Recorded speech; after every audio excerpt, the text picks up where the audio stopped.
சின்ன மருமக சீரியல்ல அடுத்து என்ன நடக்க போகுதுன்னு பார்க்கலாம் வாங்க. தமிழ்ச்செல்வி கெஸ்ட் ஹவுஸில் தங்கிட்டு கூட சேது தங்க முடியாதுன்னு சொன்னதுக்கு அப்புறமா தமிழ்ச்செல்வியோட வக்கீல் போலீஸை கூட்டிட்டு சேதுவோட வீட்டுக்கு வந்து எல்லாருமே இருக்கும்போது ராஜாங்கத்தை பார்த்து பேசுகிறாங்க. இங்கே பாருங்க சார், நீங்கள் அமைச்சர், உங்களுக்கு சட்டப்படி என்ன செய்யணும் அப்படின்னு நல்லாவே தெரியும். இது கோர்ட்டோட ஆர்டர். அடுத்த 6 மாதம் சேதுவும் தமிழ்ச்செல்வியும் சேர்ந்து வாழலைனா கண்டிப்பாக விவாகரத்து கிடைக்கவே கிடைக்காது. அதுபோக இப்போ தமிழ்ச்செல்வி கூட சேர்ந்து வாழ போகலைனா நான் திரும்பவும் கேஸ் ஃபைல் பண்ணி நீதிமன்றத்தோட தீர்ப்பை அவமதிச்சதா உங்கள் எல்லாத்து மேலேயும் கேஸ் போட முடியும். அப்படி செய்கிறதுக்கு எனக்கு ஒரு நிமிஷம் ஆகாது. ஆனால் இந்த ஊரில் நீங்கள் ஒரு அமைச்சராக இருக்கீங்க. உங்களோட நேர்மையும் நியாயமும் எனக்கும் தெரியும். அதனால தான் ஒரு தடவை சொல்லிட்டு போகலாம்னு வந்தேன். உங்களுக்கு புரியும்னு நினைக்கிறேன். இதுக்கப்புறமும் தமிழ்ச்செல்வி கூட உங்கள் மகன் சேர்ந்து வாழ முடியாது அப்படின்னு சொன்னால் சட்டப்படி அடுத்து என்ன பண்ணணுமோ அதை நான் பண்ணிக்கிறேன். நீங்கள் எல்லாரும் அதை ஃபேஸ் பண்ண தயாராக இருங்க. உங்கள் மகனுக்கு சேர்ந்து வாழ பிடிக்கலைன்னா ஜட்ஜம்மா அன்னைக்கு கோர்ட்டில் வச்சு கேட்கும்போதே சேர்ந்து வாழ பிடிக்கலை அப்படின்னு சொல்லியிருக்கணும். அங்கே சரின்னு தலையாட்டிட்டு இங்கே வந்து முடியாதுன்னு சொன்னால் அது உங்களுக்கு தான் பிரச்சனை வரும். நான் சொல்ல வேண்டியதை சொல்லிட்டேன், நீங்கள் பார்த்துக்கங்க அப்படின்னு சொல்லிட்டு வக்கீல் கிளம்பிடுறாங்க.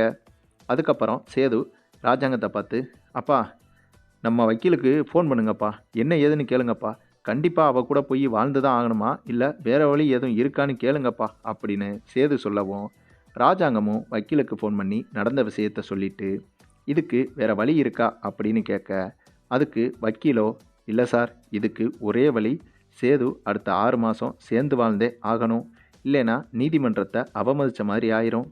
இது கூட கொஞ்சம் தான் சார் நமக்கு பிரச்சனையாக வரும் அப்படின்னு வக்கீல் சொன்னதும் சரின்னு சொல்லிட்டு ஃபோனை கட் பண்ணிவிட்டு வக்கீல் சொன்ன விஷயத்த ராஜாங்கம் சேதுவை பார்த்து சொல்கிறாரு. ஐயா சேது, இதுக்கு வேறு வழியே இல்லைன்னு நம்ம வக்கீல் சொல்லிட்டாரியா. கோர்ட்டை அவமதித்த மாதிரி ஆயிருமா, அது மட்டும் இல்லாமல் நமக்கு விவாகரத்து கிடைக்காம போயிருமா. அதனால் உனக்கு பிடிக்குதோ பிடிக்கலையா பல்ல கடிச்சிக்கிட்டு அடுத்து 6 மாதம் வாழ்ந்துறியா. அதுக்கப்புறம் விவாகரத்தை வாங்கிட்டு இந்த பிரச்சனையை அத்தோடு முடிச்சு விட்ருவோம்யா. அதுவும் 6 மாதம் அப்படிங்கிறது இப்படிங்கிறதுக்குள்ளே போயிருமியா. போய் வாலியா அப்படின்னு சொல்ல, உடனே சேதுவும் வேறு வழி இல்லாமல் தமிழ் கூட சேர்ந்து வாழ கெஸ்ட் ஹவுஸுக்கு போயிடுறாப்புல. அங்கே போன உடனே சேதுவுக்கும் தமிழுக்கும் ஆரம்பத்தில் சண்டை ஆரம்பிக்குது. ஆனால் இவங்க 2 பேரும் ஒரே வீட்டில் இருக்கிறதால இவங்களுக்கு பழைய ஞாபகங்கள் வந்து இவங்க 2 பேரோட கோபமும் கொஞ்சம் கொஞ்சமாக குறையுது. அதே சமயம் அன்னைக்கு நைட்டு இவங்க 2 பேரோட கனவுலையும் சேதுவோட அம்மா வந்து, நான் தான் உங்களுக்கு குழந்தையாக பிறக்க போகிறேன், உங்களுக்கு பிடிக்குதோ பிடிக்கலையோ இந்த 6 மாதம் சண்டை போடாமல் வாழ்ந்து காட்டுங்க, எனக்கு அதுவே போதும் அப்படின்னு சொல்லிட்டு சேதுவோட அம்மா ஒரே நேரத்தில் இவங்க கனவுல வந்துட்டு போயிடுறாங்க. இதுக்கப்புறம் சேதுவும் தமிழ்ச்செல்வியும் கோபத்தை காட்டிக்காமல் பாசமாக இருக்கிற மாதிரியே நடந்துக்கிறாங்க. இதை தமிழ்ச்செல்வியோட வக்கீலும் பார்த்துடுறாங்க.